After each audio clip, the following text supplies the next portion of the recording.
Hey guys, it's Miharu. When it comes to the Shantae series, I feel like most people get the wrong impression when they see all the scantily clad women, writing it off as some kind of fan service game. But beneath the surface, no pun intended, you'll find quite an addicting Metroidvania with some pretty cool mechanics, fun characters, and quite a fascinating development history. So what I've done here is look at some other icebergs for this series, taken what I believe to be the best topics from each, as well as added a few of my own, to create the ultimate Shantae iceberg condensed into 6 tiers. Let's dive in.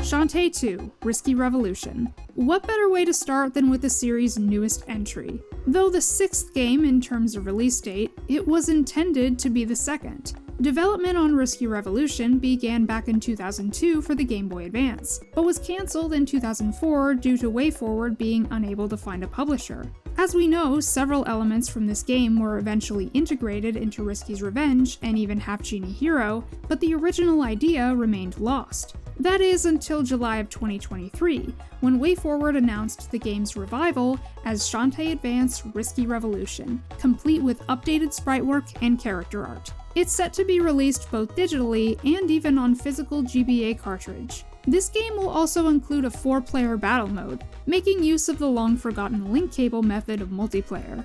Shantae in Smash. Shantae was a highly requested character for Super Smash Bros. Ultimate, and though she didn't fully make it in as a fighter, a Mii Brawler costume bearing her likeness appeared in 2021. In addition to that, she also appears as a spirit along with Risky Boots. Day-Night Cycle. One feature that was never brought back in subsequent titles was the day-night cycle from the original game, and it wasn't just for aesthetics either. The coolest thing about this particular feature was that the environment and enemies would change depending on the time of day. For example, the zombie caravan where Roddytops resides is a location that only appears at night, and Mount Pointy is home to werewolf enemies that of course are humanoid during the day. Fun fact, these enemies return in Shantae and the Pirate's Curse on Frostbite Island, but with the wolf form as their default appearance. And since you most likely avoid these guys when coming across them, you probably didn't know their human form can still be seen upon defeat. Sky and Bolo's themes. The theme songs of Sky and Bolo are updated versions of the music from Watertown and Harbor/Scuttletown respectively. Have a listen.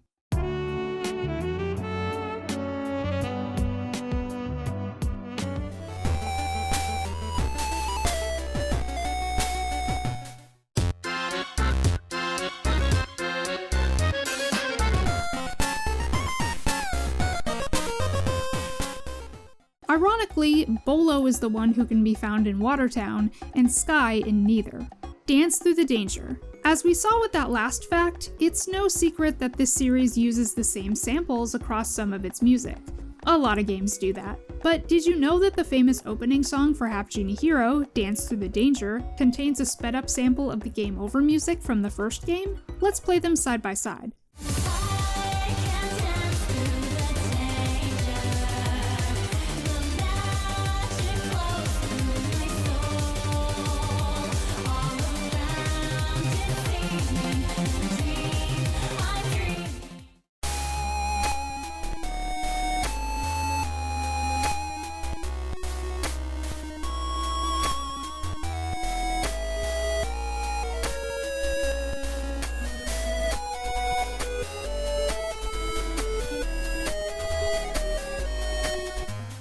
Fun fact, the composer for most of the Shantae games, Jake Kaufman, did the music for Shovel Knight as well. As such, a snippet of Dance Through the Danger can be heard in the Lost City track, An Underlying Problem.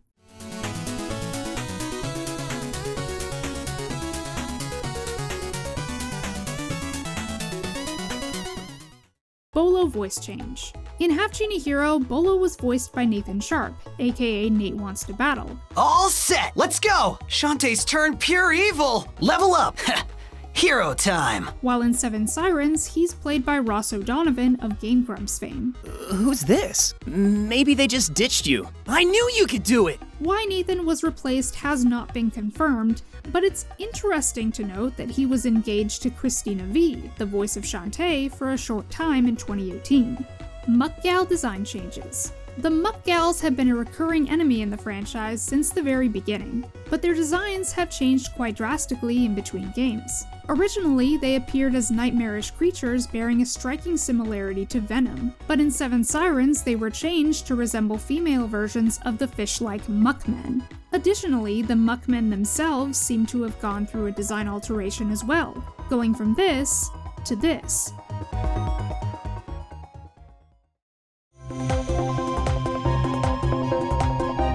Shantae's mother. One of the series' biggest mysteries has always been Shantae's mother. Though we know very little about her, each of the games has given us bits of information regarding who she was. For instance, we know she was one of the guardian genies who gave her physical form to imprison the Pirate Master, and she contributed to the creation of Harmony's scrapbook, which contains advice from the genies. We also know that Risky has met her, and that Shantae is apparently just like her, only shorter and more annoying. Old Man Mimic. You probably saw this coming, but Mimic is not Shantae's real uncle. In fact, in the first game, she doesn't even refer to him as uncle at all, hence the old man thing. Mimic is a retired hero turned relic hunter and is described as the closest thing she has to family. However, he did know her mother, who made him promise not to tell anyone the secrets of the magic lamp. Unmet Kickstarter goals. As you probably know, the fourth entry in the series, Half Genie Hero, was a Kickstarter project. But what you might not have known is that it had a total of 9 stretch goals, only 4 of which actually got funded. The unmet goals included 2 bonus chapters, hero modes featuring Roddy, Bolo, and Sky, full voice acting, and animated cutscenes. The latter 2 would eventually be implemented in some form in Seven Sirens. Mighty No. 9 and Hyper Light Drifter. 2 crossover collaborations that were planned for Half Genie Hero were for Mighty No. 9 and Hyper Light Drifter. Not much is known about the former, but the latter was a reward which would give backers an exclusive weapon, the Drifter Blade. Of course, this never ended up making it to the final game, though that may be because it was meant to be connected to the risky bonus chapter, Clockwork Knight. Unused transformations. Many different transformations were planned for Half Genie Hero, but never made it in. One of which was a tiger that was actually meant to be in the very first game as an animal summon. Other transformations include a succubus, fiddler crab, pillbug, frilled lizard, and a naga. Pale Shantae. The first bits of promotional material for Half Genie Hero on the Kickstarter depicted Shantae with a much lighter skin tone than usual. Matt Bozon stated in an interview that this was the result of testing the lighting engine and experimenting with how the character would look in HD, and would quickly be corrected upon receiving backlash. Similarly, another whitewashing incident would arise when the Shantae Funko Pop was first revealed, as many fans pointed out the colors weren't as accurate as they should be.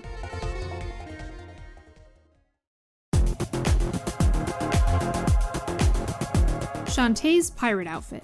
We're all familiar with Shantae's iconic pirate getup from the third game, right? But have you ever wondered why, despite her wearing it on the box art and in all promotional material, the full outfit is never seen in-game aside from one scene as a quick gag? Well, as it turns out, she was actually meant to dress like that throughout the whole adventure, and traces of it can still be seen in the sprite work, specifically when you're using the pirate weapons.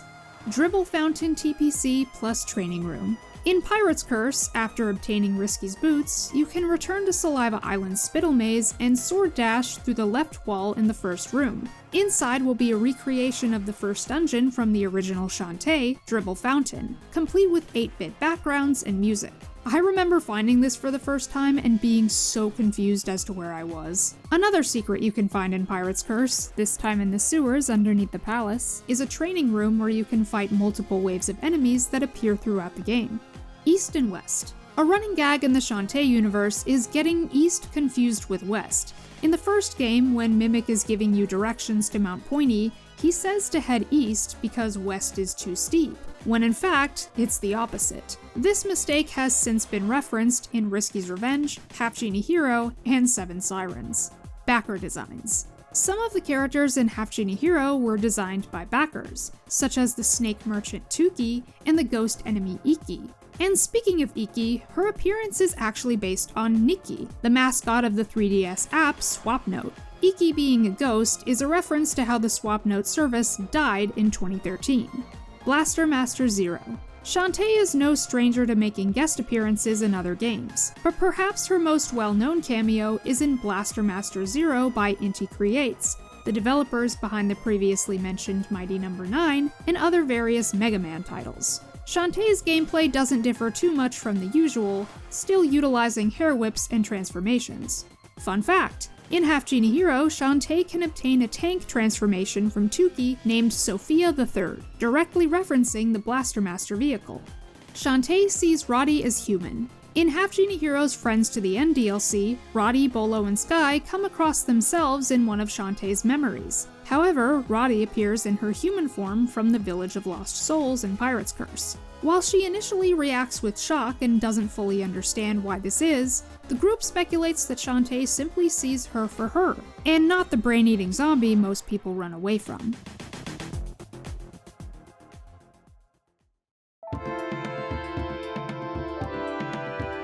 Risky and Roddy and Sky and Twitch. And Vinegar. Let's talk about concept art. Were you aware that Risky Boots was designed as an undead pirate with baggy eyes and a stitched up mouth, and fan favorite Roddy Tops didn't exist at all? This original idea for Risky was then split into two separate characters, giving us Shantae's arch nemesis and zombie friend as we know them. Similarly, the character of Twitch started out as a concept for Sky. In a 2015 interview with Matt Bozon, he says the design was changed for the first game, but was later brought back for Pirate's Curse, where it was eventually split into Twitch and Vinegar.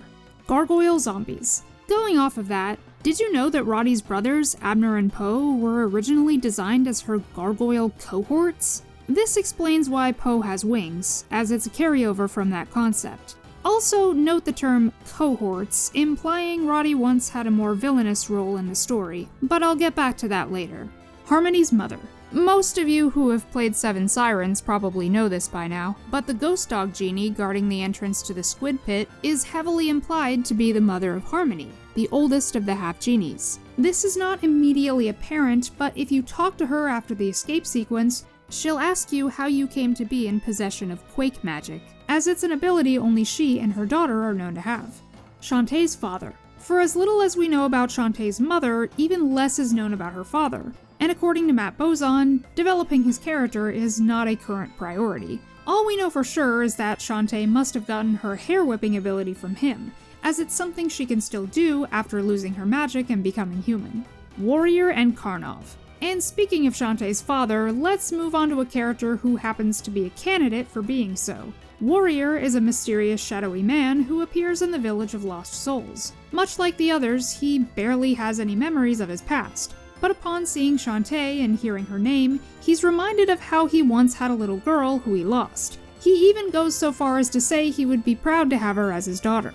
That makes it all seem quite obvious, but there's also the possibility that he could be the father of another character, specifically Roddy Tops, as her human form is the one that gives you the flame to summon him, and he's seen standing next to her and Wobblebell in the credits. But wait, there's more. Warrior, with his implied Russian accent and fixation on ladders, seems to have taken heavy inspiration from Karnov, a recurring character from multiple Data East games, as well as the company's de facto mascot. Pirate Master's skull. Here's something you may have missed if you don't pay attention to the dialogue in these games. The Pirate Master, vowing to make Risky pay for her disloyalty, is outraged that she would wear his face like some kind of trophy. After returning to the palace and surviving the final gauntlet, you can see Risky's clothes have been torn and that the Pirate Master now has his face back, revealing that she had been wearing the skull of her former captain from the beginning. Shantae Totaku. Back in 2019, Totaku announced that Shantae would officially be joining their lineup of collectible video game figures. In 2021, the website went offline, and there has been no word on this figure since.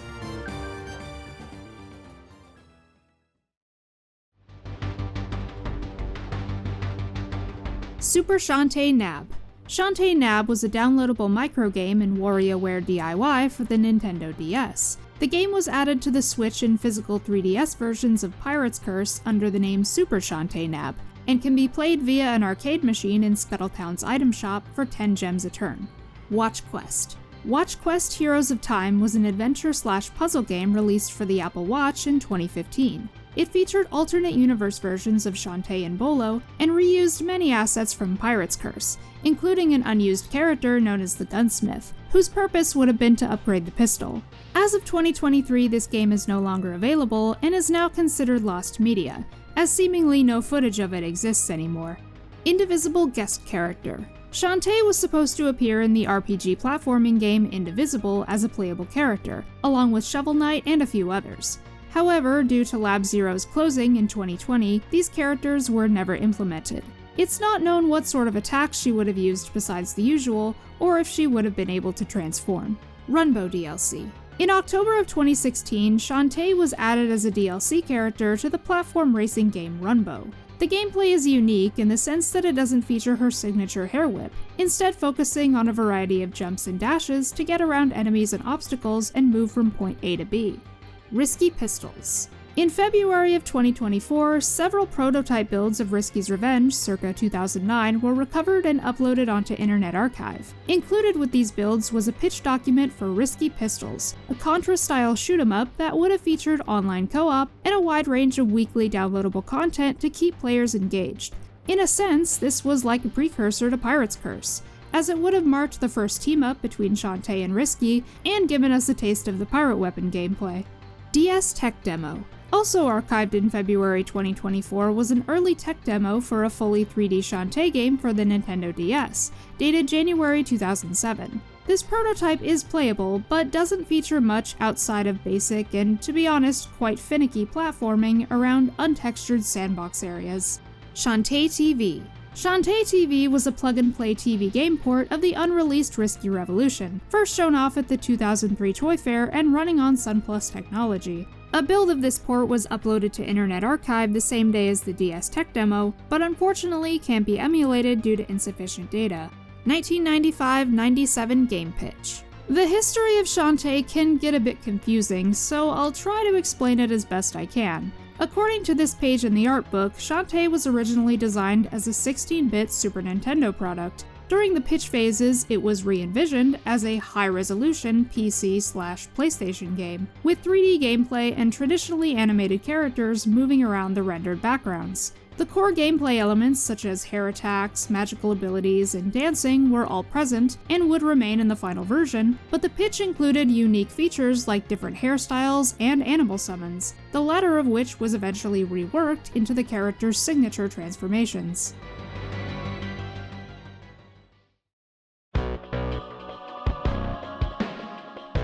Novelty Thong. Back in the early 2000s, after the release of the first game, there existed an online shop where you could buy Shantae merch. T-shirts, mugs, mousepads, and my personal favorite, the official Shantae Novelty Thong. Yes, this is real, and it's glorious.